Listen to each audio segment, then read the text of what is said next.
तिसरी वर्गाच्या नवीन अभ्यासक्रमातील बालभारतीचा एक सुंदर पाठ पाहणार आहे बघा. त्या पाठाचं नाव आहे शुभ्राची परसबाग. पुढे शुभ्राची परसबाग. हा पाठ आपण गोष्टी रूप शिकणार आहे. शिकायचं आहे? हो. बघा, शुभ्रा नावाची एक मुलगी होती. म्हणजे तुम्हाला पण सांगता आलं पाहिजे बरं का ते. हा, त्यासाठी प्रत्येकाने काय करावं लागल? नीट लक्ष द्यायचं. शुभ्रा नावाची एक मुलगी होती. ती आई वडिलांची लाडकी होती. आपली अनन्या नाही का लाडकी? सगळे आहेत की नाही? आपण पण आपल्या आई वडिलांची लाडकी. कोण नाही बरं? सगळेच लाडकी. तशी शुभ्रा पण लाडकी होती. पण आहे ना, तिला फळभाज्याच आवडत नव्हत्या. फळभाज्या कोणत्या रे? पटपट.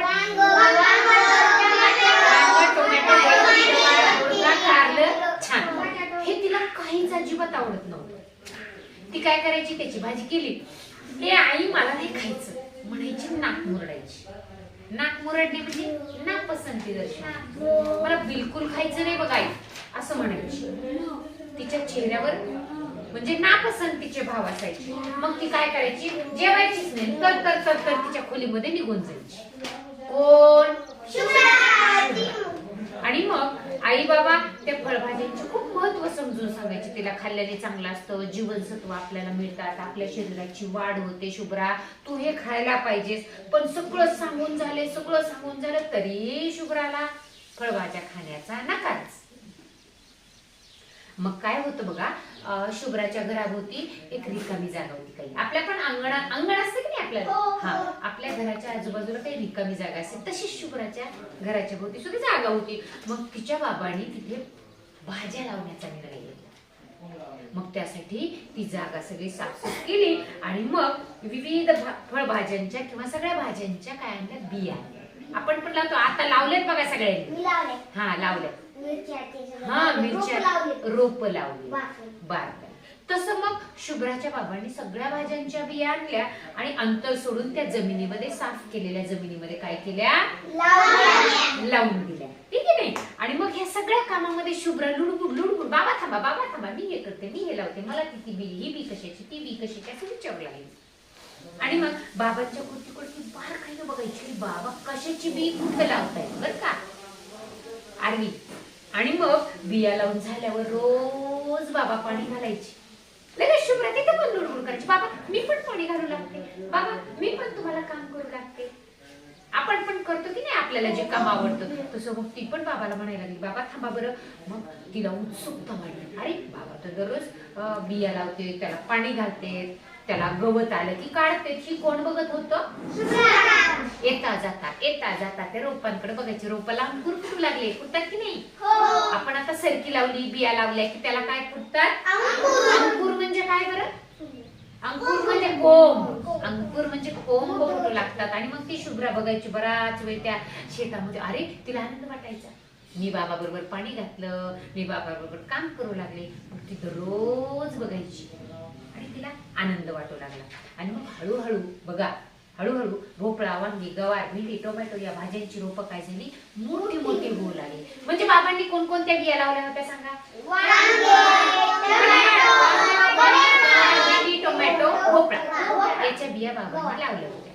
त्यासाठी कान नीट पाहिजे बघा. त्या पद्धतीने मग आपल्याला सांगता येतं. मग शुभ्रा काय करायची? बाबांना रोज मग विचारायची, बाबा हे रोपांना फळं कधी लागणार? तिला उत्सुकता लागली ना. मग शुभ्राची उत्सुकता बाबांना लक्षात आली. अरे शुभ्रा तर रोज काहीतरी नवीन मला विचारते. बाळा, बियांना अंकुर फुटून त्याची रोपं झालीत, लवकर ती मोठी होतील, त्याला फुलं येतील आणि नंतर त्याला काय येईल? भाज्या लागतील.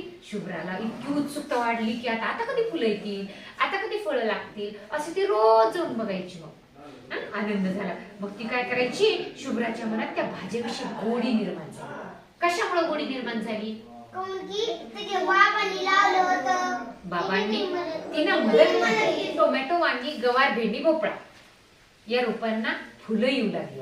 आता काय झाली? फुलं येऊ लागली. तिचा आनंद गगनात मावना. कुणाचा? का? बाबांनी सांगितलं होतं फुलामधून काय होणार आहे? फळभाज्या लागणार आहेत. आणि मग ती रोज त्या फळांना असं हात छोटे आले की त्याला हात लावू लागली. अरे किती छान आले, हरकून गेली. रोज आता त्या फळभाज्यांना ती पाहायची. फळाला हात लावला की शुभ्राला हसू यायचं. छान वाटायचं, मऊ मऊ लागतात की नाही ते फळं. आणि मग तिला आनंद व्हायचा. ती रमत होती, झाडांचा लाळा लागला. भेंडी आणि गवारीचं झाड असं शुभ्रापेक्षा उंच झालं होतं. अरे हे तर माझ्यापेक्षा उंच झालंय असं तिला वाटायचं आणि आनंद व्हायचा. मग त्या आता फळभाज्या तोडायला आल्या होत्या. शुभ्राच्या बाबांनी ठरवलं, ए शुभ्रा चल म्हणले, आपल्याला काय करायचं आता? फळभाज्या तोडायच्या. पण शुभ्रा म्हणली, बाबा अजिबात तोडायच्या नाही. कशामुळे वाटलं असेल? तिला त्याचा लळा लागला होता. तिला वाटायचं अरे आपण एवढे दिवस पाणी दिलं हा. पण बाबांनी काय केलं, शुभ्राला जवळ घेतलं आणि समजावून सांगितलं की अरे बाळा, फळभाज्या खाण्यासाठी असतात. त्या जर आपण नाही तोडल्या तर काय होईल? खराब होतील, सडून जातील, त्याचा काहीच उपयोग होणार नाही. मग आणि त्या आपल्या शरीराला आवश्यक आहेत म्हणूनच आपण लावले. मग हे पटलं शुभ्राला आणि मग तिनं काय केलं, तोडायला मदत केली. आणि बाबांनी सांगितल्याप्रमाणे तिला खुदकन हसायला आलं. आणि त्या सगळ्या चला फळभाज्या तोडू लागा, बाबांना फळभाज्या तोडू लागल्या. आणि विशेष म्हणजे शुभ्रा त्या दिवसापासून सगळ्या फळभाज्या खाऊ लागली. आहे की नाही गंमत पाठामध्ये? सांगा मग, तुम्ही ही गोष्ट ऐकली, गोष्टी रूपात ऐकला, काय बरं तुम्हाला शिकायला मिळालं?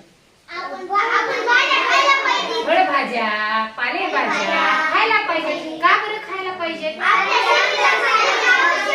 आपली बॉडी स्ट्रॉंग होती, अजून आपलं रक्त वाढतं, अजून जगू शकतो, जीवनसत्व आपल्याला मिळतात, बरोबर आहे. आपली उंची वाढते, आपल्या शरीराची वाढ होते. छान, जोरात टाळ्या 3